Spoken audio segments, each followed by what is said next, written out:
Have you let people in? Yep, you're all set. Okay. And how many do we have in? Right now, it's just the 5 of us. I sent the link out, so people should be on, but if anyone else signs in, we'll chat to them. Well, what about all those people that signed up? Where are they?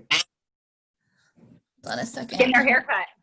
Jen just sent me an email and said she couldn't get the link to work. I can resend it to the full list. Yeah, there must be something wrong with not having them connected. Boy, Maria, I'm so glad I came in January. Whew. Right? My hair has made it because it grows slower than dirt. So I might be good until like September when you have availability again. That's awesome. Yeah, you should probably book now for September. Right? Oh no, I went on and looked the other night. I was like, I just want to get a sense of what my wait time is. Yeah. It was just Yeah, I know. I just got a text message from one of my clients. She's like, so August? I'm like, yeah, August. It's going to be a minute. It's going to take a minute, yes, to catch up. Yeah. So, really glad I did that pre-planning though. I was like, whew. Yeah, you clearly are a genius. I know, right? Who would have thought? For sure. All right, I just sent the link. So I guess we can give it another minute. Yeah. I had a bunch of people. Good morning, everybody. I'm Joe Haggerty with the Alexandria Chamber of Commerce, and we are going to get going here. The Chamber's goals are supporting businesses and cultivating community. We've done 20 virtual webinars in the last 8 weeks. We've had over 500 people join us. We've talked about the PPP funding. We've talked about different restaurants, different food. We've talked about cider. We've had people join us virtually to drink and eat with us. And now we're talking about the new openings. So we're really excited about this morning and about having Maria Elizabeth with us to talk about Salon de ZEN. I just want to mention that we'll be doing a couple more next week. We'll be doing retail openings on next Wednesday and next Friday. And on Thursday, we'll be doing a family-friendly happy hour with Lena's Wood-Fired Pizza, and you can pick up the materials and you can make your own pizza. So I hope you'll join us for that. Let's introduce Maria Elizabeth. She is a past 40 under 40 winner with the Chamber. She founded her salon 13 years ago. She's been very involved with the Old Town Boutique District. And her services, and I'm sure there are others, but include haircuts and color and extensions and hair treatments. I know that she's known as one of the most creative stylists in the entire DC area. So we're really happy to have her with us this morning. And we know she's done some amazing things to make her salon kind of go along with the current requirements. And she's open and ready to get going by appointment, I believe. So please welcome Maria Elizabeth.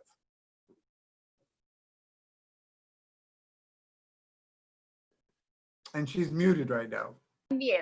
There we go. Am I unmuted? Now you're good. Can you hear me now?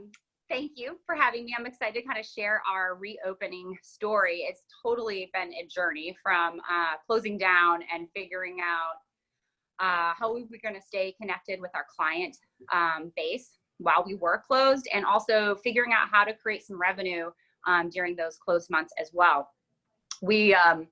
We really had to think a lot about the long-term strategy here, because we knew that when we were going to be opening back up, the numbers of clients that were going to be allowed in the door were going to be greatly reduced.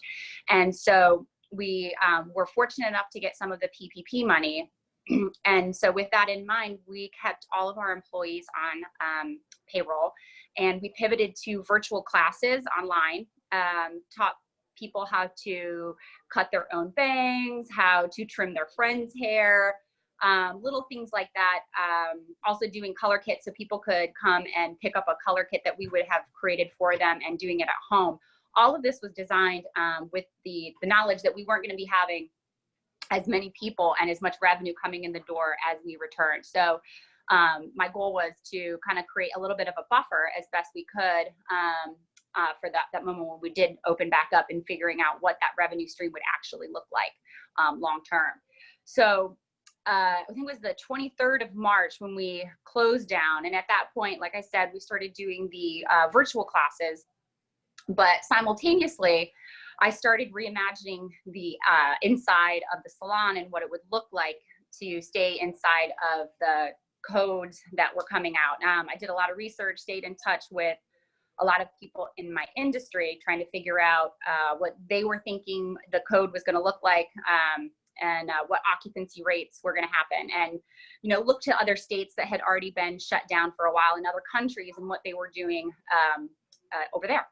So with that in mind, excuse me, with that in mind, we wanted to redesign the space so it felt really cool and fun and full of life and joy, as opposed to like, a murder scene.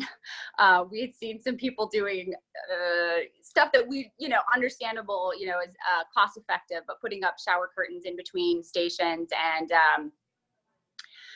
it just didn't have the kind of vibe that I was looking for. So what I was thinking is we could kind of go over, I'll talk with you guys about what we did to change the space. And then I can also walk you around the space and give you a little bit of a tour, and then maybe come back for some quick questions at the end, if that sounds good. So when the occupancy numbers came out, it said that we had to be at half of our occupancy rate, and we had to not double book. And that means that, like, if I had a color process or color come in, I would color that client, and while that color was processing, I would take another customer. They would sit in the waiting area, but we're no longer able to provide a waiting area for our customers, and no longer able to double book, which makes sense, because that means that there's only one point of contact with your person. So you are only touching one person when you come into the salon, and that's your stylist. So we pulled out all of our stations and mapped out how the flow of the salon would go from entering in one door and exiting out the next. And we wanted to have at least 7 feet in between each station to give a lot of privacy and space to the stylist. And then we went and I worked with an artist, Don Ripper, in Alexandria, to create these really cool plexiglass dividers, which I'll show. They look really awesome because we really wanted it to be a playful and lively environment that, didn't feel unwelcoming. So we added all of those stations, removed all of the waiting areas, rearranged our retail area so that there was more spacing in between all of the products, and had it to have a bit more flow, so that it was easier to clean the products and make sure that, people weren't touching multiple products. They were only taking the ones that they wanted off of the shelf. We also put plexiglass in between each one of ours, or in between our shampoo stations, so that people wouldn't be next to each other when they were getting shampoo. There would be an actual physical barrier to protect the clients and the stylists as well.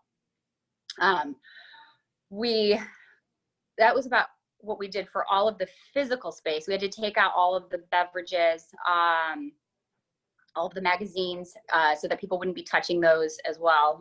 We didn't want to share contamination that way.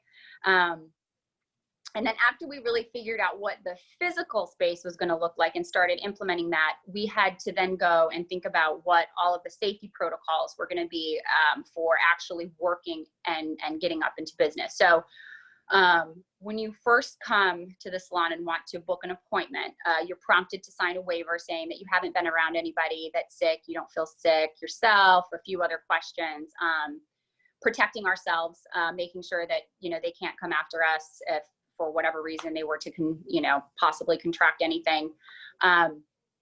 So once that waiver is signed, then we will accept their appointment. And then when they arrive to the physical space here at ZEN, we welcome them outside, and we make sure that they have to have a mask with them. If they don't have a mask, we are happy to provide one.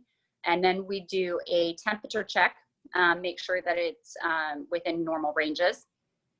And once that's completed, the greeter then goes back and gets the stylist, and the stylist takes that client directly back to their station. And that client and that stylist will remain in that space until the client needs to be shampooed. And at that point is the only time that there's any shared space with any other human besides their stylist. So we've got, oh, and they also have to sanitize their hands as they walk in the door. So our stylists are wearing masks and they're washing their hands and disinfecting their areas in between every single customer to provide a safe environment. Like I said, we're no longer offering beverages because we're not able to, you know, drink and have our masks on at the same time. Our staff, we changed our outside parking area into a staff like picnic area so that when they do want to eat, they can do it safely outside. Once their dishes are used or anything goes in their mouth, those objects are not allowed back in the building to keep the maintenance of all of that down to a minimum. And they just take that home with them. So let's see. So then we're doing face shields at the shampoo bowl. So if you are going to be getting your hair shampooed, you don't have to. Some people are preferring to come with their hair wet and prefer not to get it shampooed. But if you do come and decide to get it shampooed, you have that plexiglass in between the shampoo bowls, so you're not touching any other human besides your stylist. And then you also have a face shield that you're able to cover your face with while you are getting shampooed, so that water particles don't get in there and any breath and all of that. Just another safety precaution to cover our bases. And then once they're finished with their shampoo and they want to get their hair blown out, it's also option. They can get it blown out. There's a lot of, there's not really any evidence either way.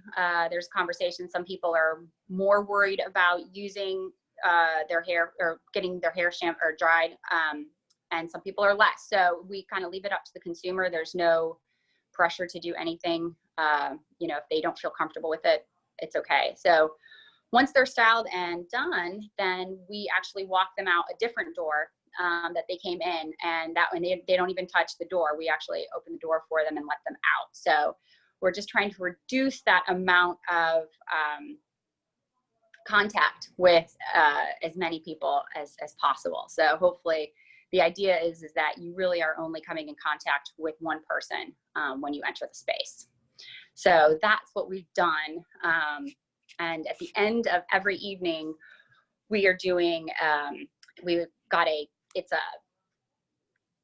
a chemical that's used in medical facilities, and it's a fogger. So it creates like this really fine mist that goes and gets into all the different nooks and crannies inside of the space and disinfects it overnight. Actually gets it to like hospital grade disinfection. So we just wanted to take that extra precautionary measure every evening to make sure that everything gets really, really clean and disinfected, even though we're cleaning in between every single client that comes in and out of our door with every touch surface. But we just wanted to kind of up the ante a little bit. So that's about all of it. There's still, I'm sure there's probably a few things that I'm not thinking of that we're doing as well, but that basically sums up what we're doing on our end. But let me put my little mask on, and I'm going to take you guys on a little tour so you can see exactly what I'm talking about, and then we can come back and take questions. All right. Now let me see if I can figure out how to flip this thing around here.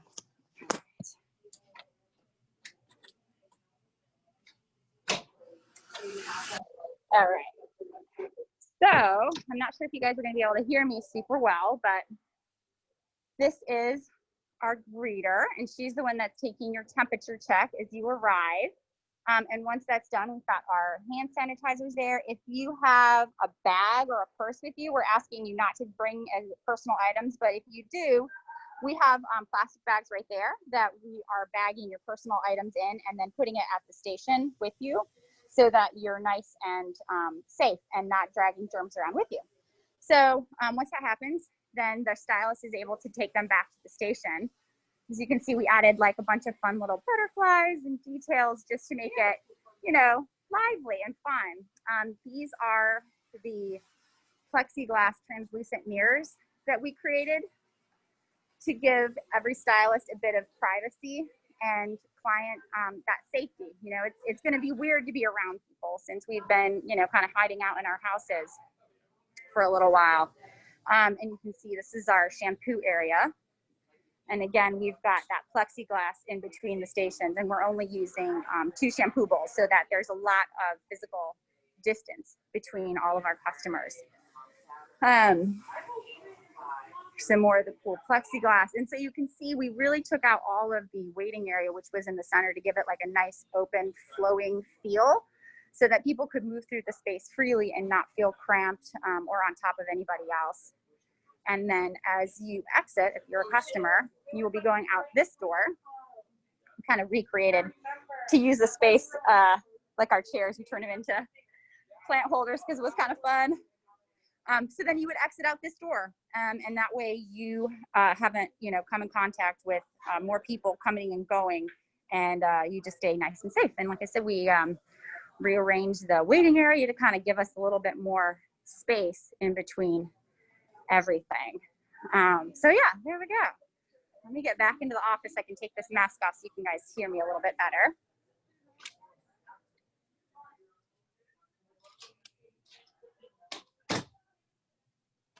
So what'd you guys think? Fun? It's extensive. I mean, I think everyone would agree. It's you guys have done so much. It looks amazing. I think I saw Jen's wow come out of her mouth even while she was muted. What did you think, Jen? I thought it was amazing. I can't believe how you redid your space.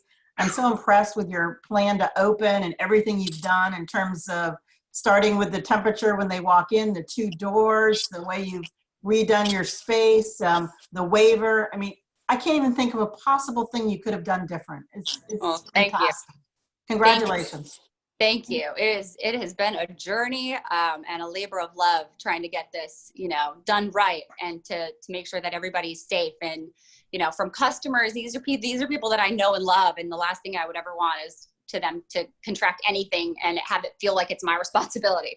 So really took a lot of thought to think about what, you know, what would be cool and also safe. And I think that you didn't lose any of the aesthetic of what the salon has always been. You still get that same vibe and feeling. Even just in the video tour, I could still feel exactly the way it sort of feels when you're in there.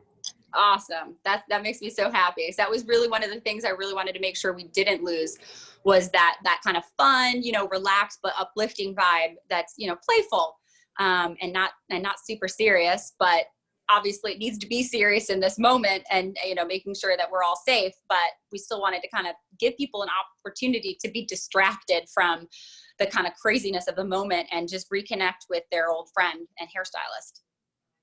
Awesome. I've got a question for you. How are you doing payment? That's a great question. We are still, so we pivoted even before we shut down. When I started getting nervous back in February, I changed everything at that point to touchless. So we email you an invoice and you pay it online.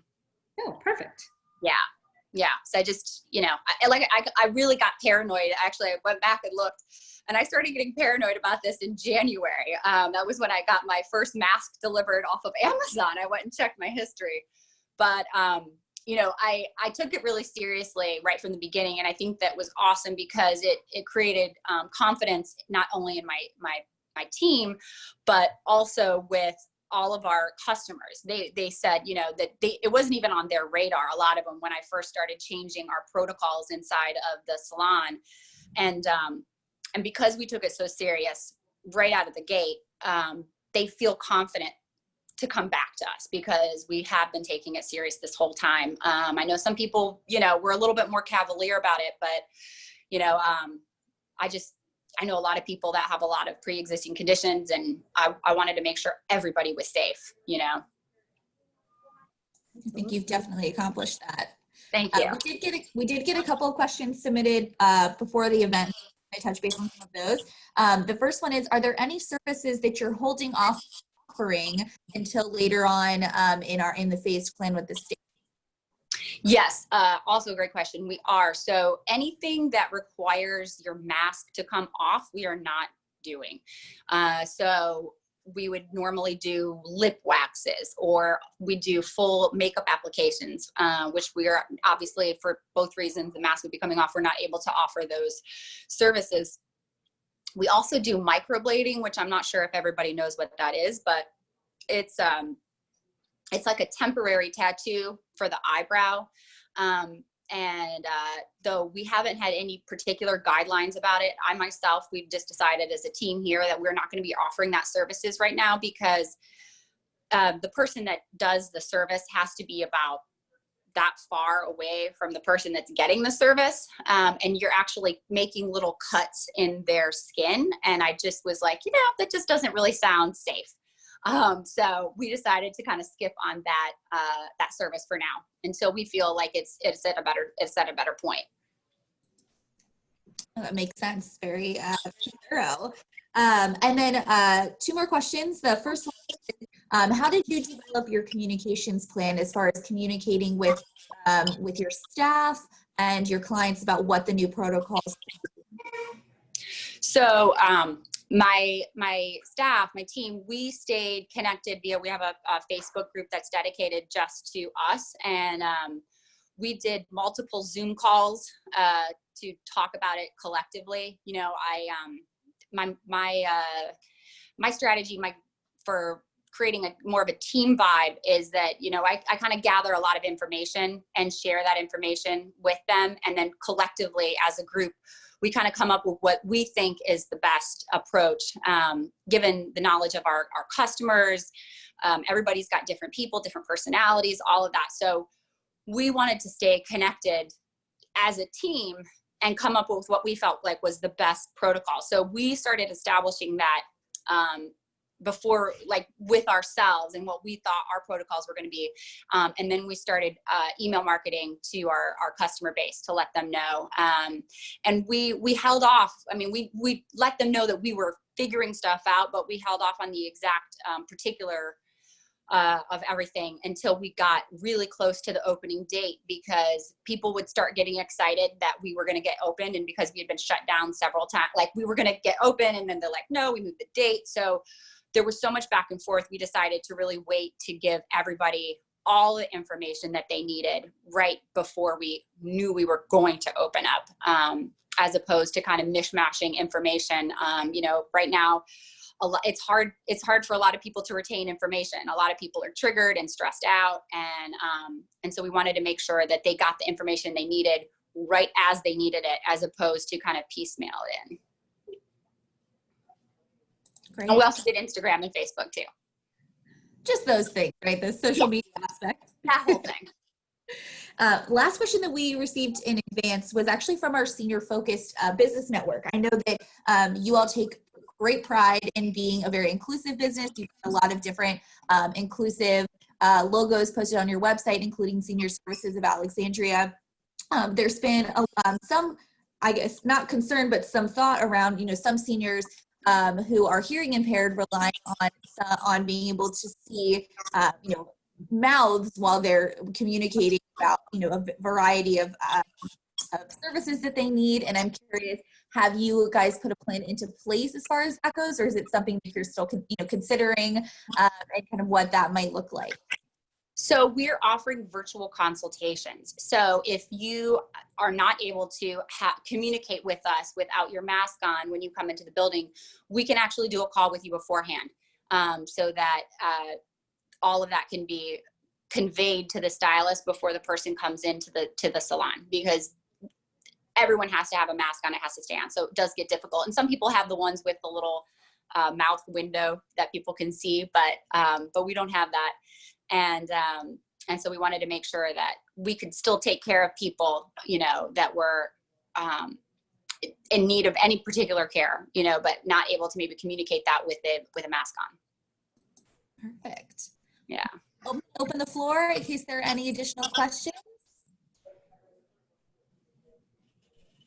I got them all.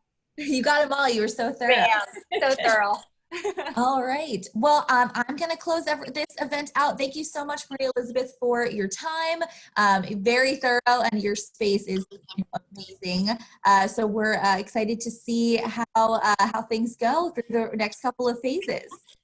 Awesome. Thank you so much. I was really glad to be asked to do this. It's fun to share our story. Absolutely. Thank you so much, guys, for joining us, and we'll see you at the next one.